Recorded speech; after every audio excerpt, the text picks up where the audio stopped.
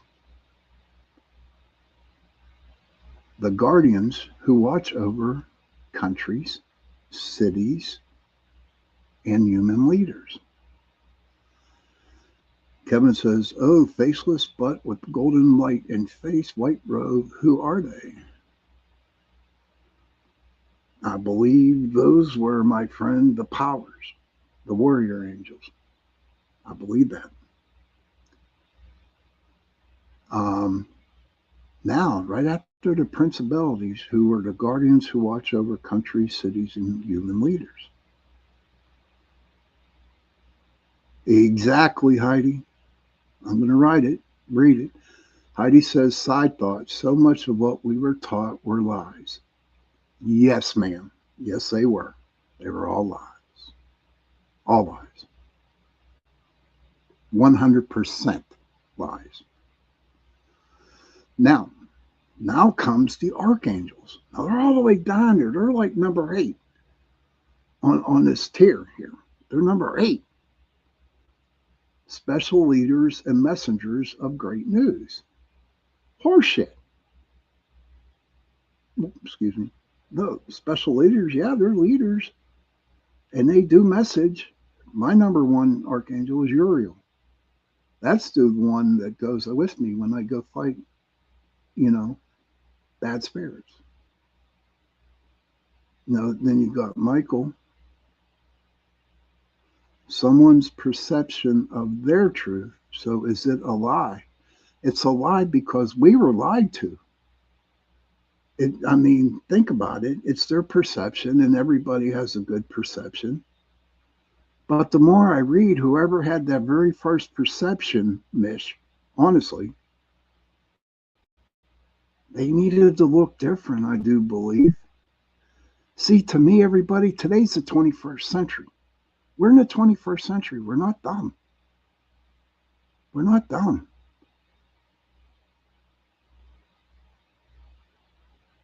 Oh, really? Okay, Kev, they're probably protecting you.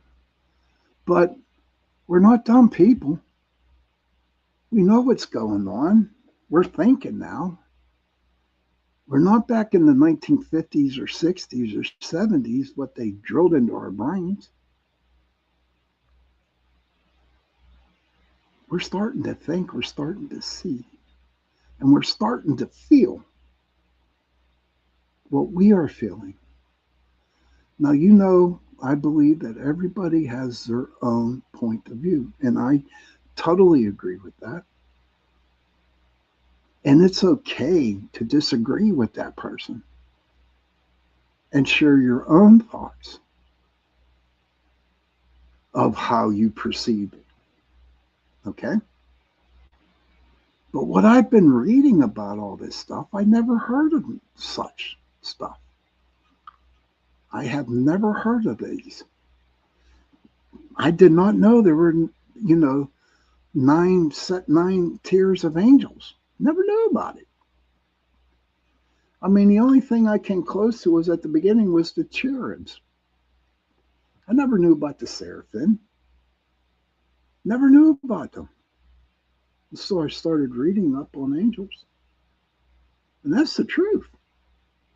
That is honestly the truth. Now, the archangels are special leaders and messengers of great news. And then you got the angels, the closest helpers and guardian angels assigned to everyday people. That's true. I like that, Kevin. Take what resonates and leave the rest. True. But I've been telling all my shows. Let me read that for you, buddy. The seraphim is the burning six-winged caretakers who sing praise around God's throne. Those are the seraphims. The ones that you're talking about, yeah, they have the one with wings. The ones that about the wheel covered in eyes, those are called the thrones. Those are the ones that have the eyeballs. The wings are the seraphim. And the cherubs are them cute little suckers that, that you see on pictures. But yes. Let me see here. Proxy says, I'd like to verify that Bible stories were written at such and such a time history, but how?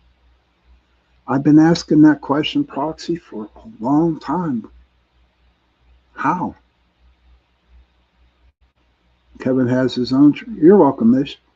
Kevin has his own tribe of guides that each have their own powers, and some such are similar to archangels, etc. And I'm right there with you. I mean, if I run into something really like some powerful that I need help, I'll call on Uriel. And if it's really bad, then I'll call Michael and I'll call Gabriel. And I come to find out my birthday's in June, and my guard archangel is Zedekiel. That's whose mine is. Zadeikle. I think that's how you pronounce it. But I never use him. Or maybe he's around and I don't really see it. But I know Uriel, honest to gosh, Uriel, he's there. He's there. And he's always there. And what's crazy about Uriel, right, and me, if Uriel, and this is true, everything I'm telling you is true about my archangel, Uriel. If you want to know more about him, look him up. In fact, you know what? I'm going to do that for you guys right now. Okay.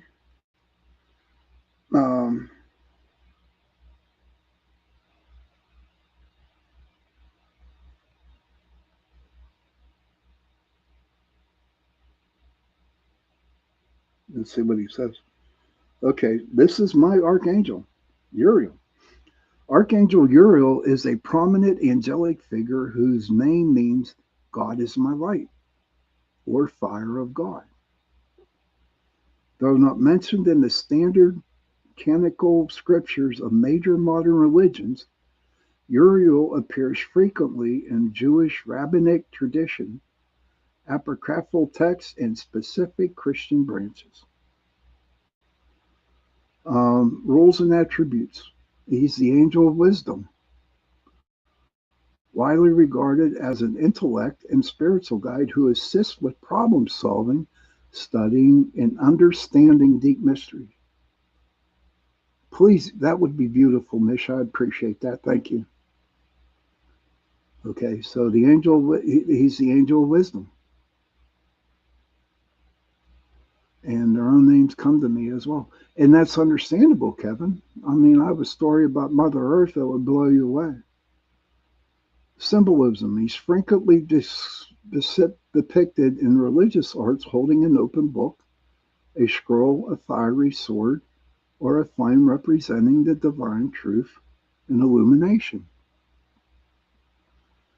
And he's also the guardians of thresholds. Ancient legends place Uriel at the gate of the Garden of Eden with a flaming sword or task him with watching over thunder and the world's natural order. He's in the book of Enoch as a major celestial guide to the prophet Enoch explaining cosmic laws, heavenly bodies, and coming judgments. Is historical devotion honored within the Ethiopian Orthodox Tewahedo Church and recognized as an archangel in various Anglican and traditional Catholic streams. That's my guardian angel. Okay, but here's what I like, you know, and that's who he is. Thank you, Kevin. And that's mine. And he keeps me in line. Mike Archangel, he's right here with me right now. He just popped up. He's right here. And how I know is that you get to, you know how you get goosebumps where your spidey senses start kicking in? Okay. Now I know when Uriel's around, and he's like right on top of me, man. He has all it's crazy. You just feels like so much energy is just all over me, man. It's crazy, man. It's really, really crazy. But Uriel goes and he helps me whenever I decide where I want to go off the beaten path. When I decide that I want to be a freaking human, okay? When I decide I want to be a human, he's there pulling my ass back on the path again in which I am supposed to be on. And Uriel does protect me, along with Lakota. Truth and integrity. Thank you, Mish. You are guided to be very honest with yourself and to be true to yourself in all of your activities and actions. Thank you, dear. Thank you for that. That is. You are guided to be very honest with yourself and to be true to yourself in all of your activities and actions. Thank you. Bingo. Yes. Yes. That made me feel good. I got nice little vibes off of that one. Thank you. I like that. But we're getting close. Okay, it is 9:52 p.m. and we'll talk a little bit more about this whole situation tonight. I think it was. Do you ever get the Megatron and Enoch? I think it is interesting and a cool story. Also, not sure what to think of it or if I should even think about it. Proxy, think about it, dude. Think about it. You know, I haven't read the book of Enoch yet, but I'm definitely going to read it, and I'm definitely going to watch the movie. So he says, I don't know why I was drawn to go and get my angel cards. I appreciate that you did. Wow. Yeah. Stuff, you know, that's why whenever I pull an animal card, you know, that it's crazy. And that's the beauty of beautiful energies. That is what you call the beauty of beauty spirits or spirits who care and love you. Yes, oh, I'm glad to hear that, Heidi. Yeah, nobody was smiling today, but it was a good show tonight. I really enjoyed it. I think a lot was answered, not answered, but I was able to talk about how I feel about the situations, and I'm glad everybody had an open mind with it. And I think that maybe we can do another show down the road on it again. But you know what? I really want to get into the book of Enoch. Okay, I really do. And maybe I can find somebody who's a scholar on the book of Enoch and, you know, try to help me understand what it's all about. Cindy says, yes, definitely read the book of Enoch and watch the movie. Okay. Um, that I definitely will try to do that, buddy. But we got a couple minutes left, so yes, I'm going to pull the cards. I'll pull a couple cards, and then what I'd like everybody to do, okay, is to write them down and Google them and see if the cards are related to you. Okay. Miss says, you pull the card for the room, surrender and release. Yeah. Okay. You pulled the card for the room, surrender and release. You too, Proxy. Have a great night tonight. Okay. So I'm dealing the cards and I'm shuffling them. Right. Okay. And the first card I pull is the dog. Is the dog. And that's loyalty. And and that's what my guest said a couple Sundays ago, that I got dog energy. We're all one pack here in my show. That this dog card is for everybody in our thing. Miss says, let go and allow God and the angels to help you. Everything that you release will either be replaced by something better or he will be returned to you healed. Thank you, Miss. But the dog card is for everybody in this room because we are all loyal to each other. We are all loyal to us, and which I think is great. Second card, oh wow, check this out, ladies and gentlemen. I picked the deer. You got the dog for loyalty. You got the deer for you're welcome, this.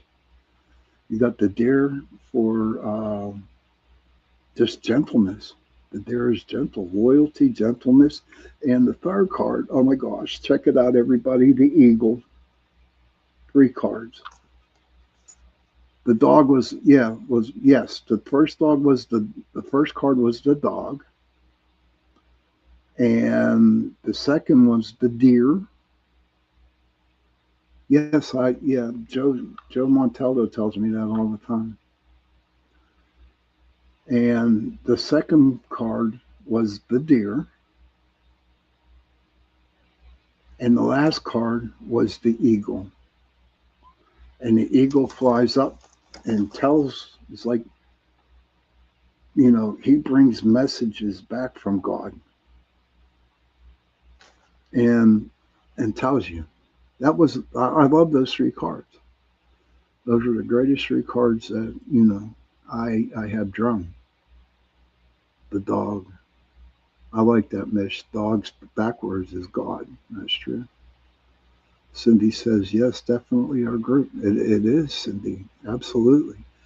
All 3 cards were pulled for everybody in here tonight, which I think is like totally awesome. God, greed, ELJAE, GAE. That's interesting.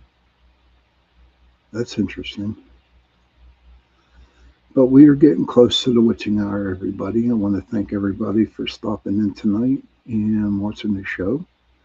Don't forget, I have a Tuesday night show coming up this Tuesday. I don't know what the topic is going to be. Yeah. Oh gosh. Oh my, Audrey and Cassius dropped a box of poppets. The snappers for the 4th. That's cool. So it's Tuesday. I don't know what I'm going to talk about, but eventually it will pop into my brain. But again, I want to thank everybody for tuning in tonight and watching the show. I think it was a good talk. It helped me get stuff off my mind, got off my chest. And so, children, if you can, please go to your parents, give them a hug, and tell them that you love them. And parents, please go to your children, give them a hug, and tell them that you love them.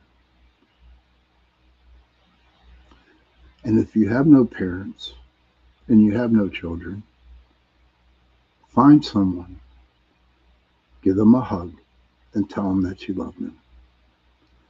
Because those 3 words, I love you, go a long way. And please remember, protect the children. And on that note, good night, everybody. Have a nice Sunday night, and I will see you Tuesday. Stay safe and sweet.